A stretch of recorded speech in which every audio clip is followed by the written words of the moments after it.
Good evening. I'm Jim Clarke, and like you, I love Culver City. I moved into the city in 1977, and the first person that I met was Howard Walensky, and he convinced me to join the Culver City Democratic Club. I became a vice president here in the club, working with Rose and Bertie Kordick and Trudy Chernus and Gail Honowitz, names that you might be familiar with. Later, I became chairman of the Los Angeles County Democratic Party, and also as secretary of the California Democratic Party, and president of the California Democratic Council. But first and foremost, I'm a Culver City Democrat, and I feel that I'm right at home here tonight. The benefits I will add to the council are the experiences I have had and the contacts that I've made.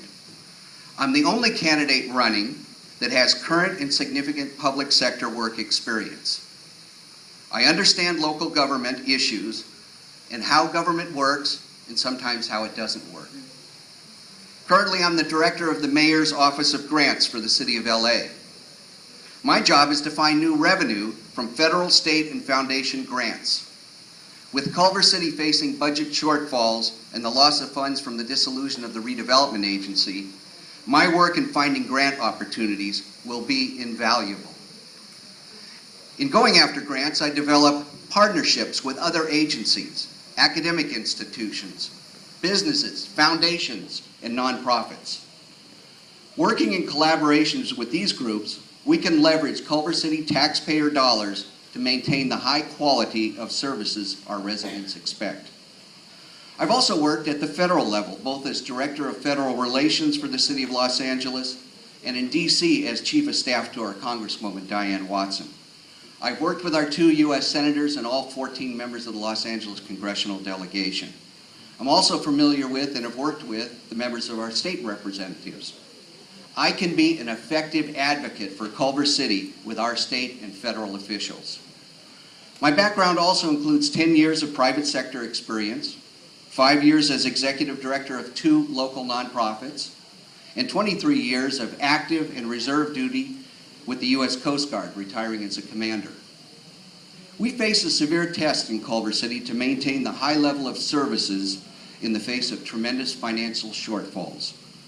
This will require focused attention and great cooperation among the council, staff, our residents, our businesses, a willingness to think outside the box in finding solutions, and the partnership of our elected officials and outside organizations.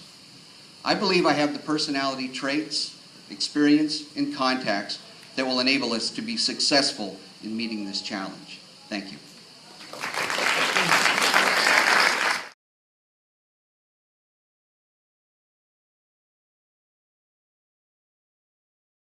Holders here in Culver City, including some former officer holders who are present here tonight, who in the past have engaged in rhetoric, unflattering rhetoric, regarding the city of Los Angeles, where you happen to work.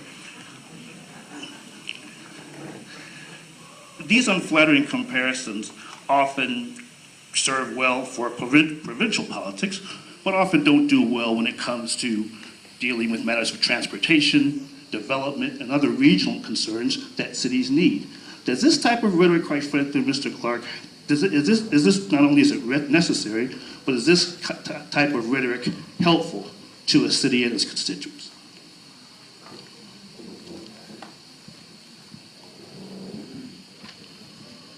I like the expression that former Mayor Ed Wolkowitz has, that Los Angeles is Culver City's largest suburb.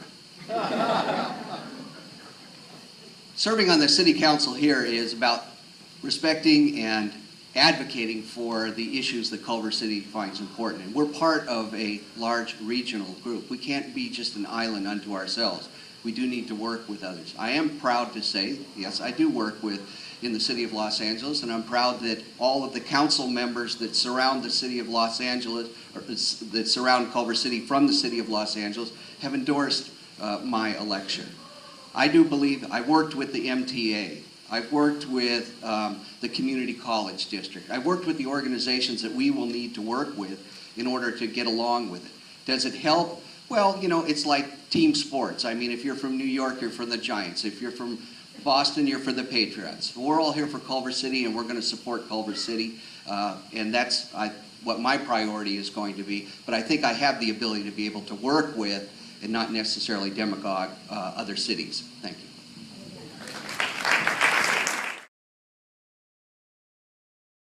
Did you want to take it? I think too often here we look at it either that the city has to pay for something or the city doesn't have money to pay for it, so we have to cancel it and do away with it. And I'm here to say that there's a third way. And the third way is one, that we leverage the experiences I have in going after federal, state, foundation, nonprofit funding, and to find partnerships so that we can do the things that we want to do. But, and this is overly simplistic, but I only have 1 minute to answer this question, but we have 39,000 people that live here in Culver City. We could be able to identify, I believe, the top 500, 600, well-to-do people that live in Culver City and go to these people and say, you live here, support the community and the things that we do. We have a community, we have the foundation, the Cultural Affairs Foundation. Make donations through that, you get a tax deduction. Rather than giving your money to organizations outside the city of Culver City, let's bring that money in and let people invest in Culver City. And that's a concept that I call Culver City Pride, and we need to establish Culver City Pride.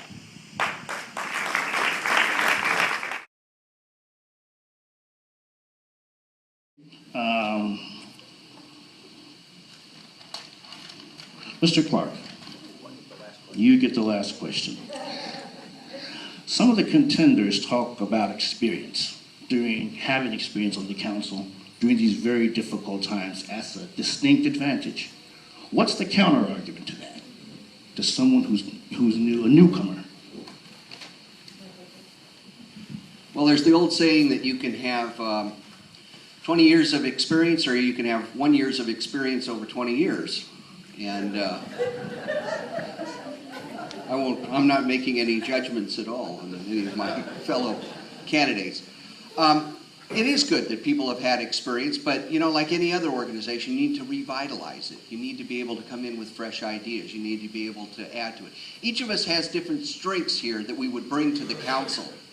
And so you're not necessarily looking for 5 individuals who all have the same experience. You want people with different and varied backgrounds to be part of it so that you can complement each other and add to it.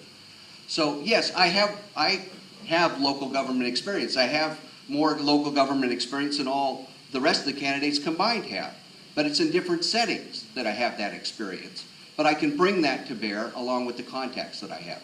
So experience is good, but so is the, it's not just experience here, it's experience in other places that I bring and can complement the members that are on the council already. Thank you.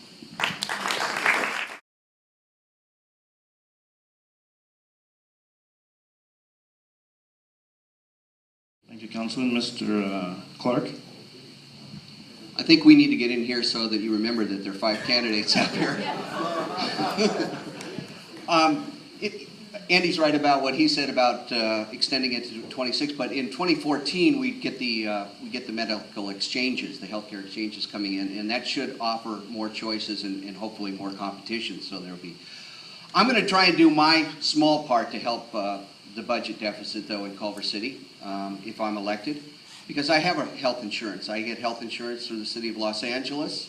That I'm covered for that, and if for whatever reason I stop working for the city of Los Angeles, I have a military retirement and health insurance. So I'm not going to cost the city 1 dime in terms of benefits. If you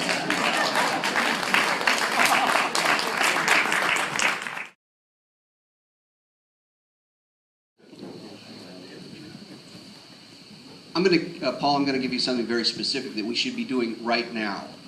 As you know, we're pretty disappointed in our state elected officials for voting to do away with redevelopment and the impact on it. I think they didn't listen. But the advantage we have is that Holly Mitchell, our state assemblywoman, has been appointed by the speaker to be part of a working group, a small working group at the state to try to figure out what to do now with redevelopment and how we go forward with this. We should be in her office.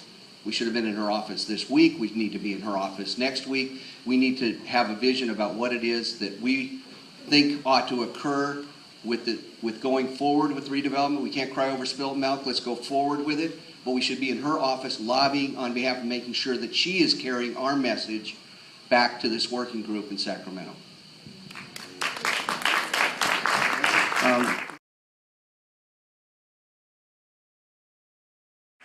Thank you, Ms. Halliwell. I'm going to give the mic to Mr. Clarke, but Mr. Waymark, where are you? Oh, is that true that we have more dogs than people here in Culver City?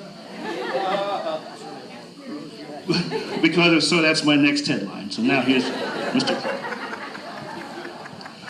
I too got your questionnaire today. I too put it in the mail, and I answered yes and affirmative to all of your questions. So I am supportive of it. If you haven't done this, you have to go to the website that Corolla has put together, the woman who's the animal control officer for the city. It is a fabulous, and you could just tell from the love and the enthusiasm she has about the job that she does, that she's a real treasure and asset to the city. So congratulations to council or city manager, whoever that ended up hiring her. The one thing I would do, though, that we need to do that's sort of out there is we still use the county as a backup when the SPCA isn't there. And that's not an acceptable alternative. We need to be able to find another alternative, or we need to really sit down with people like Mark Ridley Thomas and get the whole county animal control thing squared away, because we're not the only city that's been upset about this situation at the county. So I love what we're doing. I want to support what we're doing, and I'd just like to try to fix that one little thing about the county as a backup.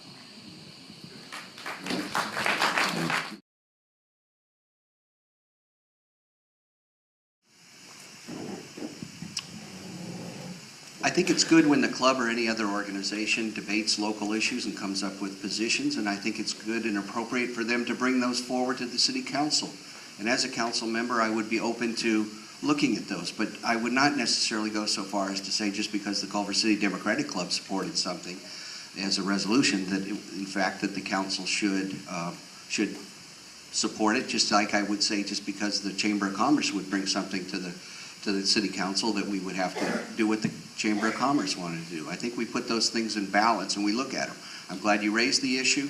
I'm not really prepared to give you an answer one way or another. I know that I've got a red light camera at Duquesne and Jefferson. I've got another one at Jefferson and Overland, and those sneaky little things haven't caught me yet, but I'm worried every time I drive through an intersection that they're going to get me. We need to look at, though, because it's also a revenue source, too, for the city. The city actually has done a better job than almost every other city around in terms of collections with respect to it. So it's something that enters into the mix of looking at, and it's the safety issue that you raise as well. The oil extraction tax, again, okay, let's put it on the table and take a look at it in the larger sense of what we may be doing to try and bring in other revenues. I am concerned, even though I said that maybe we're not drilling, I'm concerned because I walked up in the Crest last weekend and folks there are talking about the fracking that's going on from PXP that is going into Culver City. So I would be more concerned about what's going on with the oil extraction than I would about the oil extraction tax.